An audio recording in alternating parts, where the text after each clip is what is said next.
কেন আপনি জানেন না রাঙা আমার বোন হয়? আমার ভাবতে অবাক লাগছে, একই পিতার সন্তান, একই ছাদের নিচে ঘুমান, বোন হয়ে বোনের এত বড় ক্ষতি কিভাবে করতে চান? মাঝে মাঝে আমি ভুলে যাই যে তোরা মির্জা কামালের সন্তান। তার প্রতিহিংসার বীজ তোদের মধ্যে রয়ে গেছে। লোকটা রাঙাকে বাজে বাজে কথা বলেছে এবং সব খবর পত্রিকা ছাপিয়ে দেবে বলে হুমকে দিয়েছে। আর রাঙা লোকটাকে অপমান করে ঘর থেকে বের করে দিয়েছে। কি বলছো মা? ভাই আমি সেরকম মেয়েই না যে পরিবারের মধ্যে সমস্যার সৃষ্টি করব, কিন্তু রাঙার ব্যাপারটা আমি কখনই মেনে নিতে পারবো না। ও আমার জীবনটা ধ্বংস করে দিতে চেয়েছিল। কিন্তু আমরা তো তা করতে দিইনি। কিন্তু তোর আর রাঙার মধ্যে পার্থক্যটা কোথায় বলতো? ও সাংবাদিক এনেছিল, তুই ও সাংবাদিককে খবর দিয়েছিস। ও আমাদের পরিবারের মান সম্মান ধুলোয় মিশিয়ে দিতে চেয়েছিল, তুই এখন তাই করছিস। তাহলে তোর আর রাঙার মধ্যে পার্থক্যটা কোথায় সেটা বল। সরি ভাইয়া, আমার ভুল হয়ে গেছে। এখন সরি বলে লাভ নেই। আজ যদি শবনম সাংবাদিককে না সামলাতো তাহলে এই বাসার লোকের লোকারণ্য হয়ে যেত। এতক্ষণ কোথায় লুকাতে পারবো? আচ্ছা তুই একবার ভেবে বলতো, আসলে তুই কি চাস, রাঙার নাকি এই বাসার সবার ক্ষতি?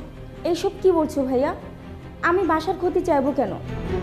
আমি চাই রাঙার ক্ষতি হোক, সমাজে ওর ভাবমূর্তি নষ্ট হোক, সবাই ওর কুকুরটির কথা জানুক, সবাই ওর মুখে থুতু দেয়। এতে কোনো লাভ নেই।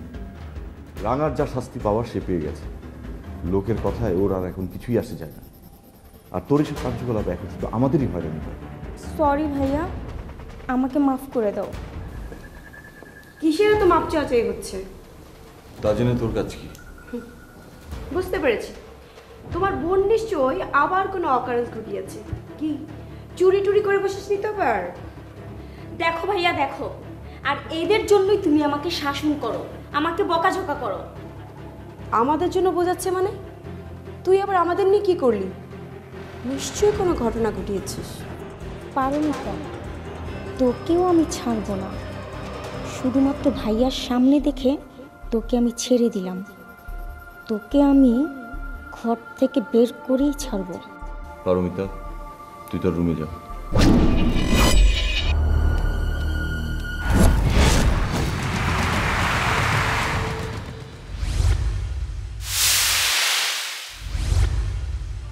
রুমে তো যাবই, তবে তোমাদের দুজনের লক্ষণ তো ভালো দেখাচ্ছে না। শিরোপা, কি করেছিস তুই? আর রাঙাপু কোথায়? তোর বোন তো রুমে। তোর বোনের জন্য যখন এতই মায়া, কই তবে তো একবারও তোর বোনের পাশে থাকতে দেখি না। সারাক্ষণ এদিক ওদিক ঘুরে বেড়াস, আমাদেরকেও সন্দেহ করিস, ভাবিস আমরা তোর বোনের ক্ষতি করব। এতই যখন বোনের জন্য মায়া, এদিক ওদিক ঘোরাঘুরি না করে বোনের পাশে থাকলেই পারিস। বোনকে সঙ্গ দে। আমার বোনের জন্য আমার কি করতে হবে সেটা তোমাদের ভাবতে হবে না। শুধু আমার বোনের প্রতি তোমাদের যে ন্যাকামো ভালোবাসাটা আছে সেটা কমিয়ে দাও। আর কদিন পর আমার বোন ঠিকই বুঝতে পারবে যে তোমরা কতটা খারাপ।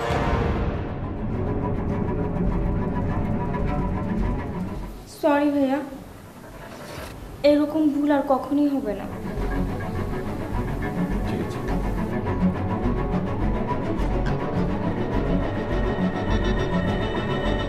মা নিশ্চয়ই ভাইয়াকে সব কিছু বলে দিয়েছে। ধেৎ, কাজের কাজ কিছুই হলো না, শুধু শুধু বকা খাওয়া।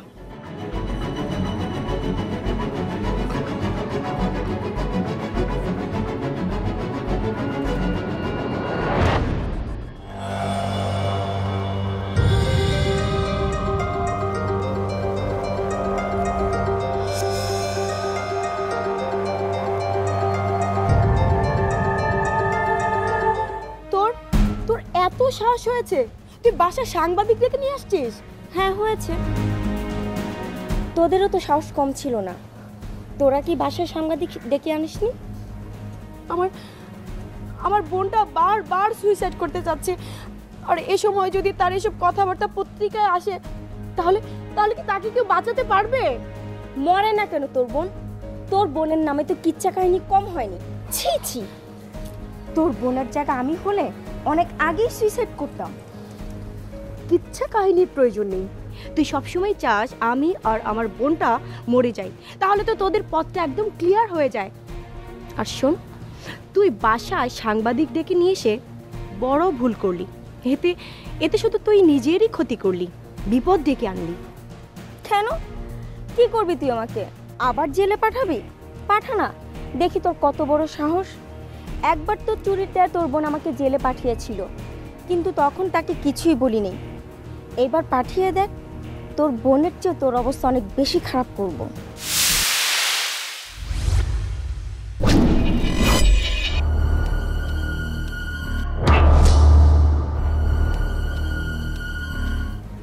রাঙার চেয়ে মানে কি বলতে চাস তুই?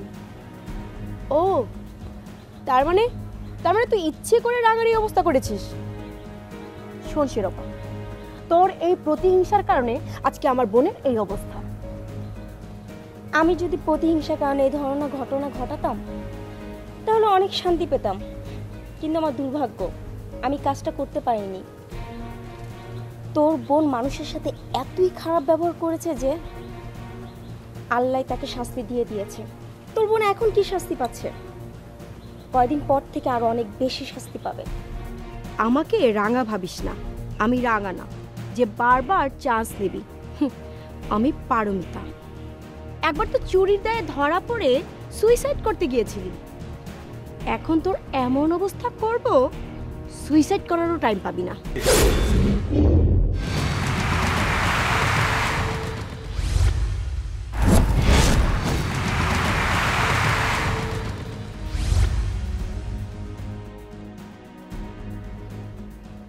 এই, তুই আমাকে কি করবি?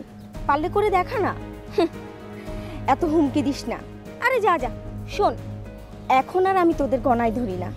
আর এক সাংবাদিক চলে গিয়েছে তাতে কি হয়েছে? দেশে কি সাংবাদিকের অভাব পড়েছে নাকি? কি তুই আবার বাসায় সাংবাদিক ডেকে আনতে চাস? হ্যাঁ হ্যাঁ হ্যাঁ, আনবো তো। কি করবি? কি করবি? করবো তোকে আমি কি করবো না দেখতে চাস? দেখা কি করবি? তোকে আমি শেষ করে ফেলবো। তুই অনেক বেড়েছিস, অনেক বেড়েছিস তুই। আমার জীবনটা, বোনের জীবনটা নষ্ট করে ফেলেছিস তুই। ছাড়। তুই কি শুরু করলি রে? কি শুরু করেছিস? লোক হাসানোর জন্য তো এবারে কোনো কিছুর অভাব নেই, আবার তোরা লোক হাসাবি? আপনার মেয়ের সাহস অনেক বেড়েছে, সে বাসায় সাংবাদিক ডেকে নিয়ে আসে। এখনো সময় আছে, তাকে আপনি সামলান, নইলে সে আমার হাতে খুন হবে, আমার হাতে।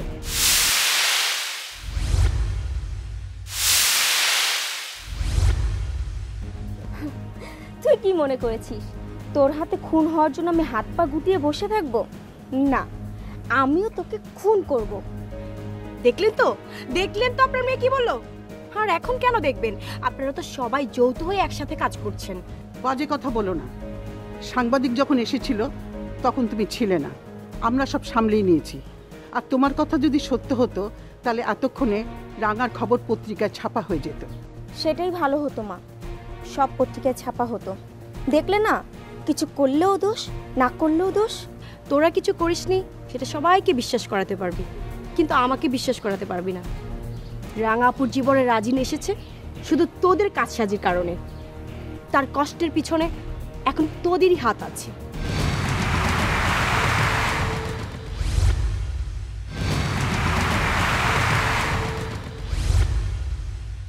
পারমিতা, আমার কথা শোনো।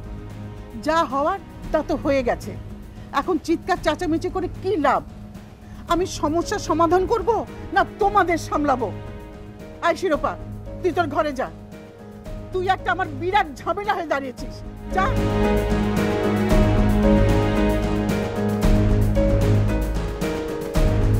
শোনো পারমিতা, সাংবাদিক নিয়ে এখন আর টেনশন করো না। শবনম ম্যানেজ করে ফেলেছে, এখন পত্রপত্রিকায় কোনো খবর ছাপা হবে না। শান্ত হও। শবনম ম্যানেজ করে ফেলেছে? তার মানে ওই গ্রাম্য মেয়েটা আমার বোনের জীবন বাঁচাতে আসছে। How funny.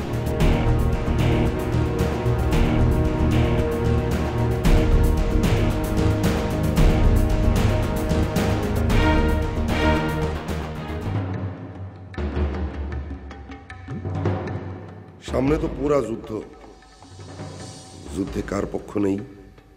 না, কারো পক্ষই না। আমি তো স্বতন্ত্র পার্টি হইয়া প্যাচের খেলা খেলব, একাই রাজা। দুই দিকেই তখন আমি মজা লুটবো আর টাকা কামাবো।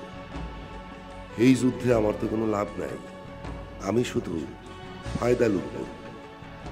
নূপুরের উপর আমার সব রাগ, ওর কারণেই তো আমাকে সম্পত্তি মা 3 ভাগ করব। যে কোনো উপায় হোক নূপুরে এই বাড়ি থেকে বাইর করতে হইব,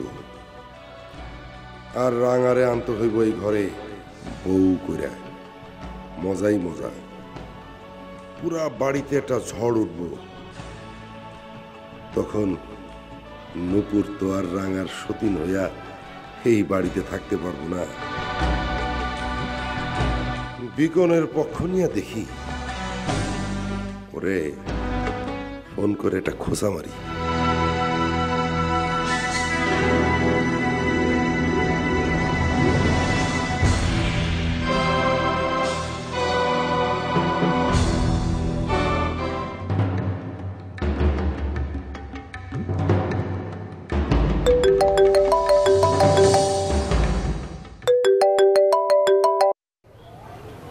হ্যালো। বিকন, রাজিনের কাছে তোমার কথা, রাঙার কথা সব শুনলাম। শুনে তো ভাই মনটা আমার খুব কাঁপতাছে। না জানি এখন তোমারও কি অবস্থা। কেন কাঁদছে আপনার মন? না, রাঙা নাকি আত্মহত্যা করতে চায়। একটা মানুষ কতখানি কষ্ট পাইলে এই কাম করতে চায় কও? কষ্ট। রাজিন আমার বোনের জীবনটা নষ্ট করে দিয়েছে। ও ভেবেছে পার পেয়ে যাবে, মোটেও না। ওর জীবনটা আমি নরক বানিয়েছি। হিংসার জন্য মানুষ এত নিচে নামতে পারে? এই যে তুমি আমারে দেখো, আমি তোমার বাপেরে কত হিংসা করি, কিন্তু যতই হিংসা করি না কেন নীতিতে আমি অটল। তাই বলে রাজিন তুই রাঙার সারা জীবনটা নষ্ট করে দিলি। যাক, আপনি অন্তত আমার বোনের দুঃখটা বুঝতে পারছেন। বুঝা তো কোনো লাভ নাই রে ভাই। আমি তো তোমাকে জন্য কিছু করতে পারতেছি না। আমি যে কিছু করব, তাহলে ধরো যে এই বাড়ির সবাই মিলে আমার বিপক্ষে চলে যাবে, আর ধরো যে এই বাড়ি থেকেই আমার মা আমারে বাইর করে দিব। না না, আপনাকে কিছু করতে হবে না। আমার বোন, আমি সব করতে পারবো। প্রকাশ্যে না হোক, গোপনে আমি কিন্তু তোমার সাহায্য করতে পারি। কিভাবে? শোনো বিকল, তুমি রাঙারে নিয়া মানব অধিকারে যাইবা। সেখানে যাইয়া রাজিনের নামে একটা মামলা করে দাও। সারা জীবন রাজিন জেলে থাকবো। না, এটা করা যাবে না। রাঙার বদনাম হইতে পারবে। এটাও তো ঠিক। তাইলে বিকল আর এক কাজ করো, তুমি রাজিনার রাঙার বিয়েটা দিয়ে দাও। তাইলে ওগো বাচ্চাটা আসুক, সারা জীবন রাঙা রাজিন রে ঠ্যাঙাক। ভবিষ্যতে তাই হবে। এইটা হলে তো আমি খুবই খুশি। বিকল, আমার কথা তুমি কিন্তু কাউরে বলবা না। আমি এখন থেকে তোমার লোক। শোনো, রাজিন যেমন আমার ভাই, তুমিও তো আমার ভাই, তাই না? কিন্তু এই যে নূপুর, নূপুর তো আমাকে কেউ না। যতদিন রাফিন বাইসা ছিল ততদিন সে ছিল, কিন্তু এখন সে কে আমাকে কেউ না। আচ্ছা ঠিক আছে।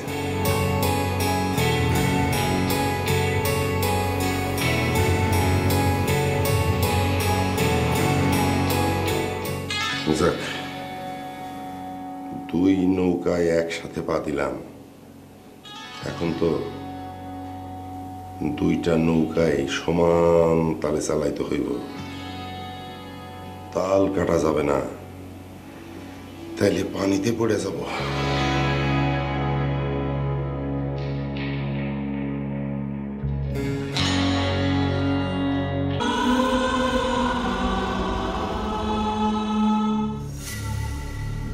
মা, কাজটা কি ঠিক হবে? কেন হবে না? না মানে, ওরা যদি আমাকে আবার ভুল বুঝে। বুঝুক। 2 দিন পর ওরা যখন জানতে পারবে তুই ওদের সম্পদের ভক্ষক না, রক্ষক, তখন ওদের ভুলটা ভাঙবে। ভুল কি ওদের ভাঙবে? ওরা সবসময় আমাকে সম্পদের জন্য সন্দেহ করে এসেছে, আর সেই সম্পদ আমি রক্ষা করতে গেলে ওরা তো আমাকে আরো সন্দেহ করবে। কি করবি বল? তোর বাবা হঠাৎ সেন্টিমেন্টাল হয়ে বাইরে চলে গেল। রাঙার এই অবস্থা নিজের চোখে দেখতে পাচ্ছে না। তার এই ব্যবসা, অফিস তোকেই তো সামলাতে হবে, তুই তার বড় ছেলে না? তাহলে যেতেই হবে। হ্যাঁ, যা বাবা, সময় সব ঠিক হয়ে যাবে। রাঙার দিকে খেয়াল রেখো, ওর মাথাটা ঠিক নেই, কখন যে কি করে বসে। তুই চিন্তা করিস না, আমি তো আছি। আর শবনম ওর দেখাশোনা করছে। ঠিক আছে মা, আমি তাহলে আসি, কিন্তু তুমি আমার জন্য দোয়া করো, আমি যেন বাবার ব্যবসাটা ঠিক মতো দেখাশোনা করতে পারি আর ওদের সম্পদও ঠিক মতো রক্ষা করতে পারি। আমার দোয়া সব সময় তোর সাথে আছে বাবা। বাবা, বিসমিল্লাহ বলে রওনা কর। জি মা।